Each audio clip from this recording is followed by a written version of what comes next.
Mga kababayan, at muli natin binisita itong sila yung mga bata dito. Tao po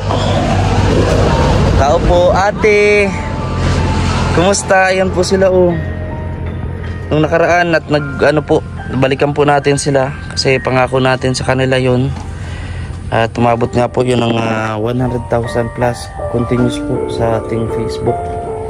Kaya ngayon babalikan po natin. Nung nakaraan ay naiwan po dito yung mga bata sa bahay lang. Ayun si meron ng bagong sanggol. Pasok po ako ha. Anong kinakain mo? Uy, pansit. Ang sarap naman. Ito lang po yung kanilang lutuan. Sobrang nakakaawa. Ayan, bagong panganak po si ate. Ate, kumusta ka? Hello baby, mano po? Bless. Huwag ko naman ang babying ito Yun. Almusal pa. Almusal pa lang po. Alas 9 na po ng umaga ngayon na dito. Baby, bless baby. Bless daw, bless. Uy, mag-bless daw na. Di siya na Kumusta? Kumusta ka, Tutoy? Lapo. Ha? May bago ka ng kapatid ngayon. Bago ng kapatid. Si ate, dito po ang unang po nila ay sako lang. Katulad ito. Sako lang po yung kanilang unan. Walang ibang kagamitan. Kasama ko po si Boji, yung kapatid ko po. Yung kasama ko doon sa kubo na nawalan din ng cellphone. Ayan. Kumusta po kayo dito ate? Ito ayos naman. Napahirap lang ang paglabas. Tagalan po. Pumunta ako dito noong nakarang araw, nabanggit na siguro ng mga bata, pero ito, wala po ito. Nung pumunta ako, di ba? Kaya lang nakita ko dito yung mga bata, nakakulong. Kulong nga po. Tapos, gutom yung mga bata. Sila lang, ulang kasama. Wala si kuya niya. Ito lang yung bata na nag-asgaso sa mga kapatid niya. Yung kayong mag-asawa nasa ospital. Nag-aasgaso po siya ng papel. Tapos yung mga anak nyo ang naiiwan dito. Binagadala ako dito na makakain nila kahit paano. Kasi gutom yung mga bata. Kailan po kayo lumabas dati? Nung pa? Pitsa 17. Nung Merkulis ay Huibis pala. Nasaan po si mister nyo po ngayon? Ay nagbabanlaw yata po. At siyang naglalaba po. Nagtutulungan naman po kayo sa pag-alaga sa baby. Nasaan pong panghanap buhay ninyo ngayon? Saan kayo kumukuha ngayon? Nagkikipaghakutan po siya ng dyan sa Tagapaso. Nagbabaggage po ng palay. Nung po ay di po makatrabaho po siya. May nahabak po ng na asma po. May asma pa, may sakit. Naku. Po yung niya. Hinalikan ko po kayo at sabi ko pero kanina po nabanggit po ninyo na hirapan kayo paglabas ng ospital sa provincial hospital. Madami na pala pong doon na hinihinging requirements. Opo. Pero nalibre po kayo? Nalibre naman po kami kaso lang ay pahirapan po. Opo, at walang naubos po yung 10,000 na naipon po niya buti nga yung pag-ani niya ay biglang itong bata. 10,000? Kulang na kulang po ang kain po doon. Hindi nagtagal po kayo sa ospital? Rin po, nag-5 araw. Doon na rin po kayo nag-labor o yung dinala kayo sa ospital, diretso ng anak na? Diretso na po. Kaso matagal pa rin po, nagtagal kayo 5 araw Opo, at po siya ng... 5 araw, walang kasama yung mga bata? Opo. 5 araw hindi nakakain ng maayos yung mga bata? Grabe. Ito nga po, pag-alis namin ay ninalagnat po yan Diyos ko. Kaso lang nung mga anak po ako dyan pahirapan lang po at niya, nakambal dugo na. 5 araw po, tapos nakakain yung mga bata dito. Naman yan, sinundo sila nung kumpare. At alam niyang walang kasama yung mga bata doon naman. Pero nung pumunta ako dito, sila lang talaga, 3. Ito, nasaan ka nun? Nagbibili. Dito lang ako dito upang kinuha lang tayo dito. Sensya na po at medyo maingay kasi ano po yan ang kalsada oh. Dito po yan yung madalas pinabaha. Kawawa po yung mga nakatira dito. Ayan ate, may dala ko dito dagdag na bigas nyo oh. At alam ko walang wala kayo. Oh, tapos merienda sa mga bata oh, tinapay. Oh, dali. Oy, dinampot niya agad. Yay, nakangiti oh. Very good. Very good po. Nakangiti siya. Sabi, dito lang po sila oh. Mga kababayan, 5 mga bata iniwan po dito noong nanganganak po ang kanyang magulang. No, nakakadurog ng puso na nabalitaan din natin na 5 araw din po na hindi nakakain na maayos yung mga bata.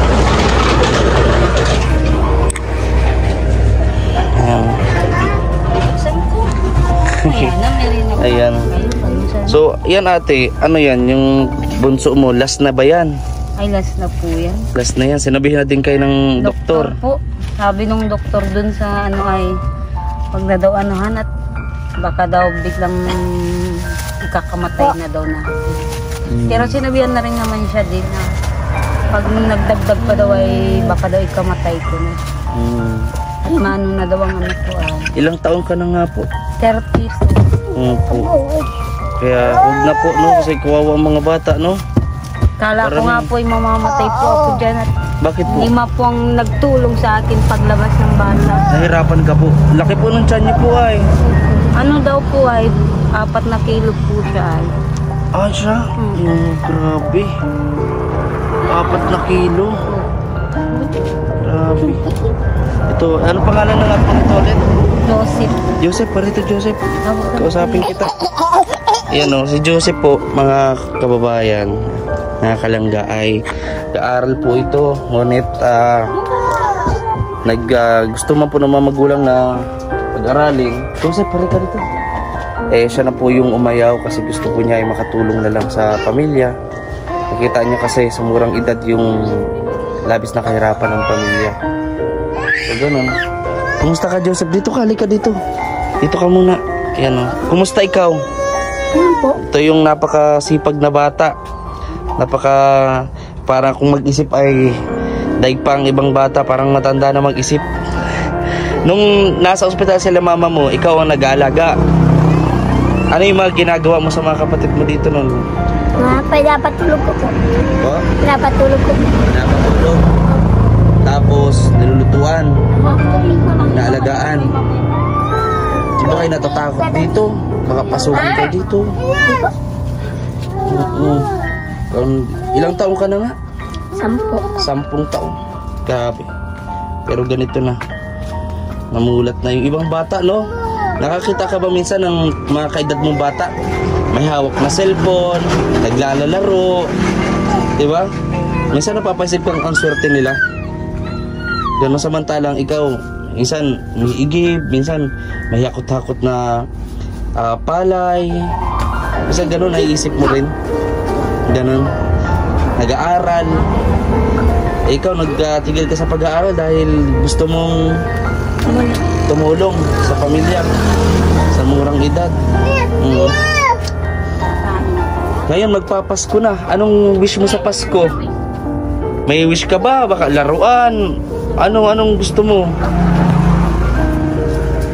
At pwede natin po itong isama no, sa Christmas party nila Papa. Itong mga bata para mas masasaya po ngayong Pasko. Gusto mo yun? Gusto mo ba? Nakaranas na ba kayo ng Christmas party? Opo. Nung nag-aaral ka? Ngayon, wala na. Pag tuwing Pasko, anong ginagawa nyo? Lamas ko po. Lamas ko, may handa ba kayo? O tutulog na lang? Tutulog na lang. Kadalasan. Bagong taon, ganun din. Hindi po, napunta po kami kay Tia. Oh? Napunta po kami kay Tia. Kay Tia mo, doon ka kikikain. Grabe. Pagka binabaha or umuulan ng malakas, umaabot dito yung tubig. Opo. Hindi kayo dito naabot dito sa higaan nyo. Malalim po ito. Grabe. Hindi kayo nalikas dito. Nalikas po. Natatakot din kayo, no? Ngayon, wala kayong pang-ulam. Nasaan si papa mo? Anong ulam nyo? Patingin, tingnan natin. Kung anong ulam nyo. Baka, ano yan? Ha? Isda po. Isda. Ay, ang sarap naman. Sige, magbibigay ako ng pang-ulam sa iyo, ha? Ikaw nang bahala. Payag ka? Ikaw nang bahala magbili ng ulam? Anong gusto mong ulam? Kahit anong gusto lang po. Kahit anong gusto. Okay, magbibigay tayo. Para sa napakasipag na si Joseph. Ayan, dito Joseph. Ayan, nagbibigay ako sa iyo para pang ano mo, ha? Siya po yung nagluluto. Siya yung nagasgaso lahat. Napaka ano po, no? Napaka-responsable yung bata, no? Napakabait. Ang bait. So ngayon, kakausapin ko muna si mama mo. Ikaw, magbili ka na ng kung anong gusto mong bilhin na ulam ninyo magkakapatid, ha? Oo. Ngayon, magbili ka na para, ano ba yung gusto mong ulam? Anong gusto mo? Itlog? Hotdog, manok? Ano? Hotdog. Ay, hotdog daw. Mag-hotdog. Ay, hotdog sa sunod pala. Favorite mo ba gayon? Favorite mo? Hotdog? Ay, favorite daw pala. Ikaw, anong favorite mo? Nakakain ka na ba minsan ng ng fried chicken o ng lechong manok? Di ba po? Lechong manok, hindi pa. Jollibee. Sana. Pero kailan? Matagal na. Sige, pagbalik ko, bibili tayo ng Jollibee. Kasi kahit basta Jollibee, masaya mga bata, no? Bibili tayo. Payag ka? Pabili ako. Malayo kasi ng Jollibee dito ay. Dait pa. Ayan. So sige, Joseph. At ayun, bili ka muna Joseph para makapagluto ka ngayon. Ayan ate, anong masasabi mo kay meron kang anak na katulad ni Joseph? Nagpapasalamat naman ako na may anak akong kasing tulad ni Joseph. Hindi naman na ako hahanap ng katulad niya na magiging anak. Kumbaga blessed na po kayo dito lalo sa mga batang ito. Kahit labis ang kahirapan, alam niyo po, nandiyan na rin po yung bata, blessing po yan. Pero sana po huwag niyong masundan dahil kawawa ang mga bata. Tignan niyo po yung higaan ninyo. Minsan po matutulog kayo, nag-iisip ba kayo minsan na kapag bago kayo matulog, naiisip niyo ba na hanggang dito na lang bang buhay namin? Laging kinakapos, laging tsatsaga na lang sa ganito. Hindi naman ako nawawala ng pag-asa. Palagi naman bagang may Diyos na kumakaano sa atin, gumagabay lang. Pero nasa tao rin ang pagsisikap. Kahit na, di ba po, naniniwala talaga po ako na nadyan sa Lord, na nadyan sa presensya natin. Kasi kahit pagka walang-wala na tayo, biglang may darating. Kaya nga, Kaya, sabi ko nga po ay sana bigyan pa naman ako ng isang buhay para sa mga bata. Kasi nung mga anak ako dyan ay sabi ko ay Diyos ko po, Panginoon po, tulungan mo. Kahit ngayon lang. Iniisip ko yung mga bata at naiwan nga, yun nilalagnat. Paano yung mga bata doon? Kaya madaling araw pa lang, nagalis na yung isa ko doon sa probinsya para lang tingnan yung mga bata at inaalala ko. Uso pa naman po ang lagnat at ubo ngayon dahil sa influenza virus daw po na tinatawag nila. So, kita nyo po, butas dito, dingding. Ang ano lang po nila dito ay crocodile na plywood. Tapos ang sako po nila dito, unan. Yan ang unan. Sako po. Nakita pa natin dito, ayan, may butas. Katakot dito, baka pasukin kayong ahas kasi may sasakahan baga po ay palayan. Ay palagi naman po nililinisan ng mister ko ang palig. Pag wala na po siyang gawa. Lagi naman po naglilinis. Kaso huwag pa rin po kayo makampante. Kaya nga po. At lalong pagka mainit katulad nyo, nag-init, na po nalabas sa mga ahas, naghahanap ng sisilungan. Kaya mag-iingat po kayo. Kasi di ko po nakisimpuan po ang mister nyo po. Busy po palagi. Ano naman po ang sinasabi niya na mayroon pong pumupuntang vlogger po dito? Wala naman. Isa rin yung mahiyain. Mahiyain din. Opo. Kaso lang ay maani po siya. Wala na pong mga makukuha pong anuhin pong bigasin namin. Kaya sakto lang po, timing po itong pagdala ko dito. May nabigas Kaya ninyo. tiyaga na lang siyang nang hakutan ngayon. Mhm.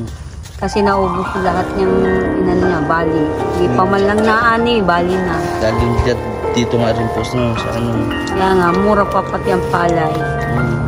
Hindi pa naman nataas. Bibi. Alam niyo po mga kababayan, no? Gusto ko po itong matulungan sila atin. Lalo at magpapasko po. Kayo po, sabihan ko po si Papa kasi merong aganapin po na Christmas party ngayong December.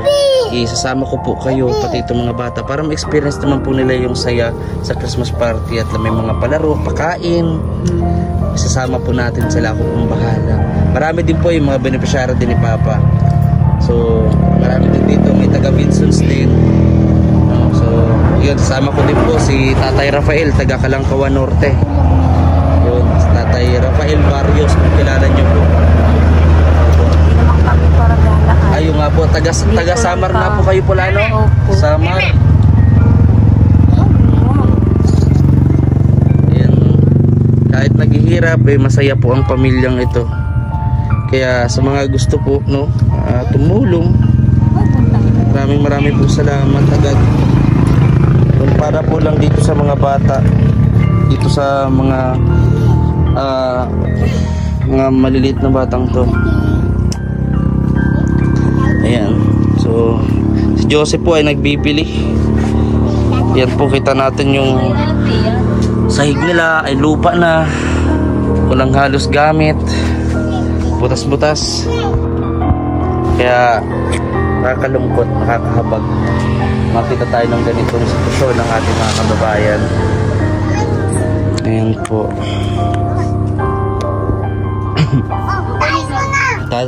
Ate, anong bago matapos tong vlog na to, itong video na to, anong gusto mo na sabihin sa mga nanonood o panawagan mo sa kanila po para matulungan yung mga bata? Na kung sino man ang nakakapanood po, gusto ko po sanang kahit yung mga bata na lang po ang tulungan ninyo, kahit hindi na po kami.